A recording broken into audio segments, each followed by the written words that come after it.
आप सभी का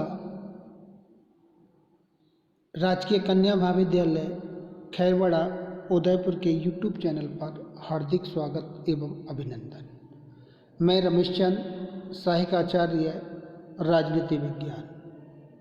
आज हम पढ़ाएंगे फांसीवाद और ये topic BA third year paper first का है और फांसीवाद के अंतर्गत हम इसकी आलोचनाओं के ऊपर अध्ययन करेंगे। जैसा कि आप सभी को पता है कि इटली के तानाशाह मुसोलिनी के उदय के साथ ही फांसीवाद का उदय हुआ और मुसोलिनी के अंत के साथ ही वह सदा के लिए अपनी कब्र में दफन हो गया। ये ठीक है कि मुसोलिनी के नेतृत्व में इटली में फांसीवाद ने जिस प्रकार राष्ट्रीय एकता और प्रगति को बढ़ाया, उसका प्रभाव समीपवर्ती राष्ट्रों पर पड़े बिना नहीं रह सकता, क्योंकि कालांतर में Spain, Austria, Czechoslovakia, Romania, Poland आदि देशों पर इसका प्रभाव पड़ा। लेकिन फांसीवाद में जो आतंकवाद तथा उग्रवाद था, वह उसके विनाश में भी उसी गति से सहायक सिद्ध हुआ जिस गति से इसका उदय एवं विस्तार हुआ था। अब हम इसकी विस्तार पूर्वक आलोचनाओं का अध्ययन करेंगे। पहली जो आलोचना की जाती है फांसीवाद की कि ये सिद्धांतहीन दर्शन है। फांसीवाद के विरुद्ध आलोचकों का सबसे बड़ा ये आरोप कि यह एक सिद्धांतहीन या निश्चित सिद्धांतों पर आधारित विचारधारा नहीं है। यह केवल एक कार्यक्रम है जिसमें भीड़ मनोविज्ञान और आतंक का मिश्रण है। इसके दर्शन का स्वरूप अधिकतर कामचलाऊ रहा है। इसमें विभिन्न स्रोतों में से लिए गए ऐसे विचार पाए जाते हैं जिनमें आपस में कोई संगति नहीं पाई जाती और जो स्थिति विशेष का सामना करने के लिए इधर उधर से लेकर एक जगह मिला दिए गए हैं।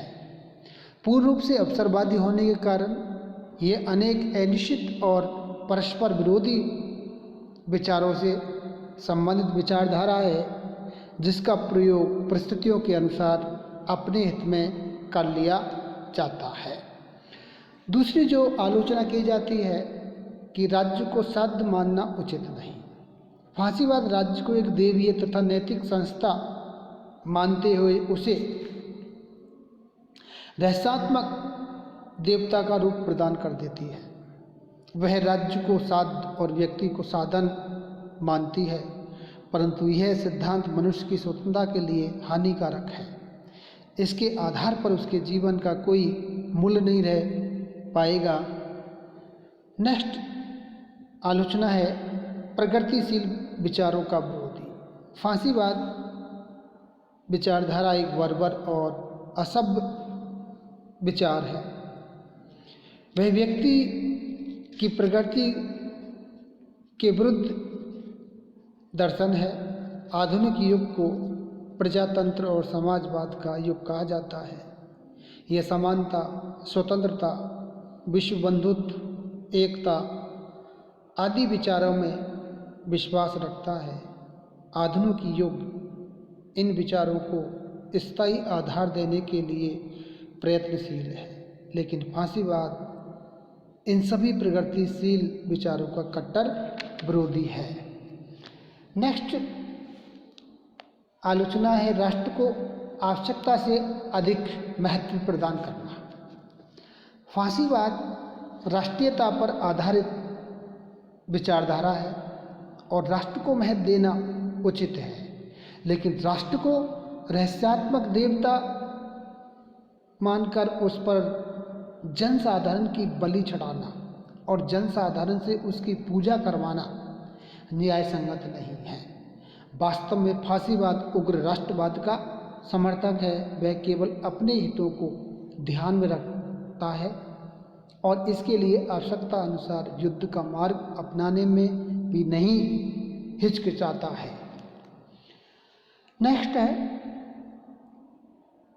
शक्ति राज्य का स्थायी आधार नहीं हो सकती। फांसीवाद शक्ति या बल को राज्य का स्थायी आधार मानता है। शक्ति में विश्वास करना तो उचित है, लेकिन शक्ति को ही सब कुछ मान लेना पतन की ओर ले जाने वाला है। शक्ति स्थायी नहीं है, वह क्षणिक होती है। अतः वह कैसे राज्य जैसी स्थायी संस्था का आधार बन सकती है?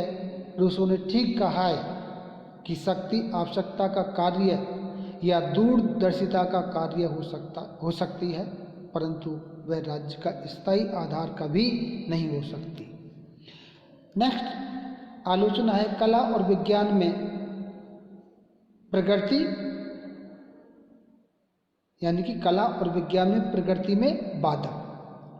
फांसीवाद नियंत्रण के अंतर्गत साहित्य, कला, विज्ञान आदि को स्वतंत्र रूप से उन्नत करने का अवसर नहीं देती है। साहित्य, कला, विज्ञान की प्रगति के लिए स्वस्थ, स्वतंत्र और व्यक्तिगत साधना की आवश्यकता होती है।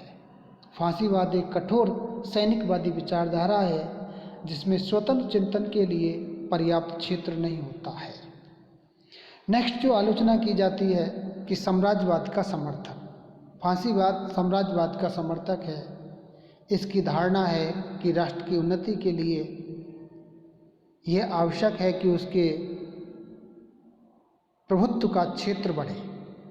इसका अर्थ यही है कि फांसीवाद एक साम्राज्यवादी विचारधारा का समर्थन करती है, जिसका परिणाम व्यक्ति द्वारा दास बनाकर शक्तिशाली द्वारा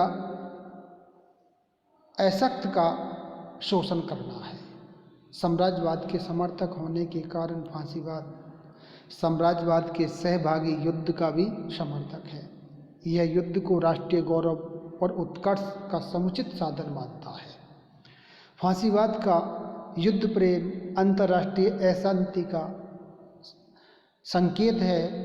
आज के युग में युद्ध को कभी भी नैतिक समर्थन नहीं दिया जा सकता, क्योंकि युद्ध राष्ट्रों के सैनिकों के द्वारा नहीं लड़ा जाता, बल्कि विनाशकारी शस्त्रों के द्वारा लड़ा जाता है, जिसमें निर्दोष जनता का विनाश होता है। पूंजीवाद का उग्र समर्थक। अगली आलोचना, फांसीवाद के अंतर्गत पूंजीवाद एक नए रूप में प्रकट होता है, जिसे राष्ट्रीय पूंजीवाद या साम्यवादियों को साम्यवादियों की शब्दावली में अनैतिक तंत्र रूपी पूंजीवाद कहा जा सकता है। इस व्यवस्था में राष्ट्रीय हित के नाम पर श्रमिकों की स्वतंत्रता को समाप्त कर दिया जाता है तथा उनका शोषण किया जाता है। इसलिए मार्क्सवादियों का कहना है कि फांसीवाद पूंजीवाद का ही उग्र रूप है।